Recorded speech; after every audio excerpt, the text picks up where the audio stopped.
Hello and welcome back to another edition of Check It Out. Okay friends, this is the August smart door lock right here.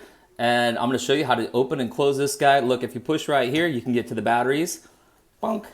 And this takes 4 AA batteries. It goes through the batteries pretty quickly.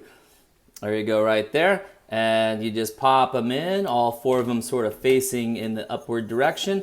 And that green light lets you know that the batteries are in correctly and it's charged up, ready to go. And then this guy just pops on just like that, little magnets that hold it in. Hey guys, I hope this helped you out. By the way, I have some other videos. I'm gonna show you how to change out the batteries on the keypad if you have this guy right here. And also I have another video where I do a review, so if you are wondering if you're gonna get this or not, that's a good one right there.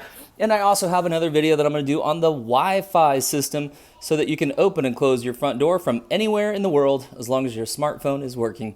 All right guys, hey, I hope you appreciated this video. If you did, give it a thumbs up. Subscribe to the channel and you'll see under the playlist under the August smart door lock that I have several videos, do some reviews on these as well. All right guys, we'll see you next time. Bye for now.